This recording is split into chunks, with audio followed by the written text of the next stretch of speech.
TV में आपका बहुत बहुत स्वागत है और मैं हूं आपके साथ अंजलि सिंह। तीसरी बार बीजेपी के नेतृत्व वाली एनडीए सरकार के शपथ ग्रहण के बाद संसद का पहला सत्र 24 जून से शुरू हो जाएगा। ये सत्र 8 दिनों तक चलेगा और इस सत्र के तीसरे दिन यानी कि 26 जून को लोकसभा अध्यक्ष का चुनाव होना है, जिसे लेकर राजनीति अब शुरू हो गई है। और अब विपक्ष ने संसद के सत्र शुरू होने से पहले 4 कदम आगे बढ़कर एक बड़ा खेल कर दिया है। दरअसल इस चुनाव से पहले विपक्ष बार बार इस बात पर जोर दे रहा था कि एनडीए के सहयोगियों के पास लोकसभा अध्यक्ष का पद होना चाहिए, लेकिन अब इससे भी एक कदम आगे आकर विपक्ष ने एक बड़ा दांव खेल दिया है। एक बहुत बड़ी खबर आ गई है कि इंडिया गठबंधन स्पीकर का चुनाव लड़ सकता है। ये खबर जो है वो तमाम टीवी चैनलों पर बड़ी ब्रेकिंग न्यूज के तौर पर चल रही है और जाहिर तौर पर ये खबर बेहद ही महत्वपूर्ण हो जाती है। लिखा हुआ है कि लोकसभा स्पीकर चुनाव पर सूत्रों से बड़ी खबर, डिप्टी स्पीकर की मांग कर रहा है विपक्ष। मांग ना मानने पर स्पीकर उम्मीदवार उतरेगा। विपक्ष आगे लिखा है कि स्पीकर उम्मीदवार उतार सकता है विपक्ष। संसद सत्र शुरू होने से पहले विपक्ष लेगा फैसला, तो ये फैसला जो है वो संसद सत्र शुरू होने से पहले लिया जाएगा। और लोकसभा स्पीकर को लेकर अभी तक इंडिया गठबंधन लगातार ये कहता रहा है, अगर चंद्रबाबू नायडू अपने स्पीकर के पद पर जो अपना कोई उम्मीदवार उतारते हैं तो हम उनका समर्थन करेंगे।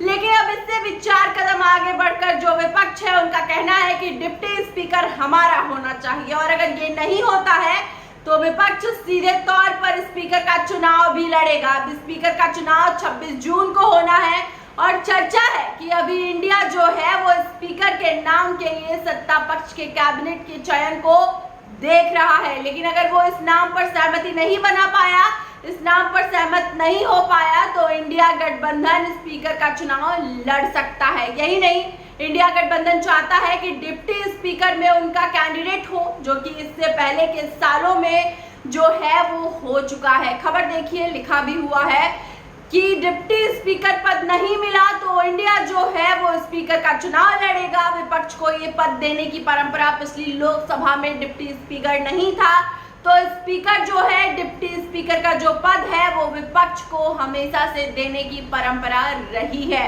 और विपक्ष को ही दिया जाता रहा है। लेकिन पिछले 5 सालों से उपाध्यक्ष का पद खाली है और 10 सालों से स्पीकर का पद भी बीजेपी के पास ही चल रहा था। लेकिन वर्तमान लोकसभा में स्थिति बदली हुई है और कहने को तो एनडीए की सरकार सत्ता में वापस आ चुकी है, लेकिन इस बार जो बहुमत है वो बीजेपी को नहीं मिला है। बीजेपी को गठबंधन के साथ आकर सरकार बनानी पड़ी और कामयाबी हासिल हुई और इस बार इंडिया गठबंधन की स्थिति काफी ज्यादा मजबूत है और विपक्ष की तरफ से पूरी मजबूती के साथ ये मांगे जो है वो रखी जा रही हैं। ऐसे में विपक्ष का कहना है कि इसके लिए सदन में दबाव बनाएंगे, इस बार उपाध्यक्ष का पद खाली ना छोड़ा जाए।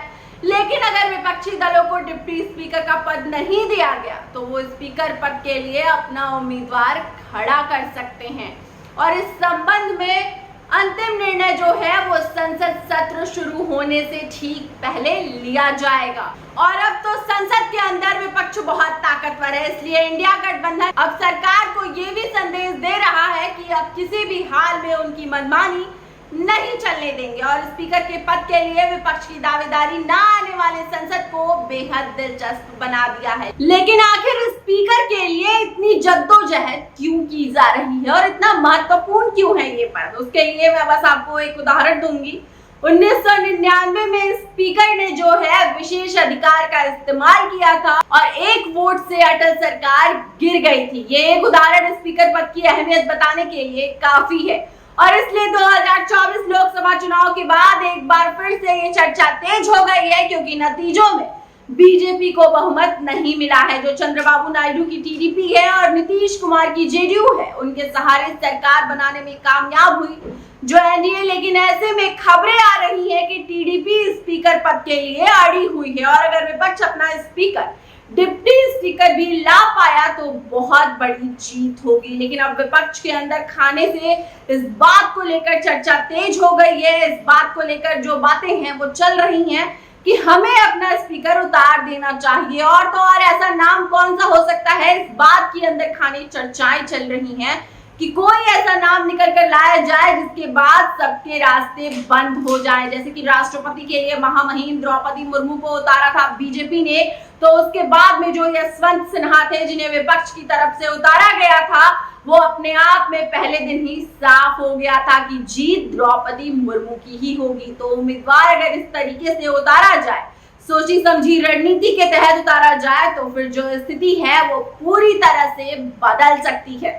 और विपक्ष अब उसी के इंतजार में है। विपक्ष अब वही बड़ा खेल करते हुए नजर आएगा। विपक्ष की तरफ से तैयारियां भी तेज चल रही हैं। इस बात को लेकर की तैयारियां चल रही हैं, हम किसको स्पीकर का उम्मीदवार बनाएं जिसके बाद सभी के रास्ते बंद हो जाए और स्पीकर जो है और वो उन्हीं का हो जाए। और अब तो जेडीयू ने भले ही बीजेपी के स्पीकर को समर्थन देने की बात कह दी है, लेकिन टीडीपी के तेवर अभी भी कम नहीं हुए हैं। खबर में साफ लिखा भी हुआ है कि लोकसभा स्पीकर के पद को लेकर टीडीपी ने रख दी ऐसी शर्त, बढ़ गई बीजेपी की टेंशन। अब क्या करेंगे नीतीश कुमार? तो ये आपको बता दें कि जेडीयू ने समर्थन का ऐलान किया था और इसमें खबर मिली हुई है कि जनता दल के नेता केसी त्यागी ने शनिवार को कहा कि जेडीयू और टीडीपी एनडीए में जो सहयोगी हैं और भारतीय जनता पार्टी द्वारा नामित उम्मीदवार का समर्थन करेंगे, तो जेडीयू ने समर्थन की बात कह दी है। लेकिन टीडीपी ने क्या कहा है वो गौर करने वाली बात है। टीडीपी के राष्ट्रीय प्रवक्ता ने सर्वसम्मति वाले उम्मीदवार को ही स्पीकर का पद मिलेगा। उन्होंने कहा इसको लेकर एनडीए के सहयोगी एक साथ बैठेंगे और तय करेंगे कि स्पीकर के लिए हमारा उम्मीदवार होगा कौन। आम सहमति बनने के बाद ही उम्मीदवार उतारा जाएगा और टीडीपी सहित सभी सहयोगी उम्मीदवारों का उम्मीदवार जो है उसका समर्थन करेंगे। तो देखिए यहाँ पर जेडीयू ने समर्थन कर दिया है, लेकिन टीडीपी ने साफ तौर पर कह दिया है कि सर्वसम्मति से हम फैसला लेंगे कि उम्मीदवार कौन होगा। और आपको बता दें कि 18वीं लोकसभा का जो पहला सत्र है वो 24 जून को शुरू होगा और 3 जुलाई को ये सत्र समाप्त होगा। और 9 दिवसीय विशेष सत्र के दौरान लोकसभा अध्यक्ष का चुनाव किया जाएगा और नए जो संसद के सदस्य हैं, जो सांसद हैं, वो शपथ लेंगे। और विपक्ष के बाद जो इस बारे में इस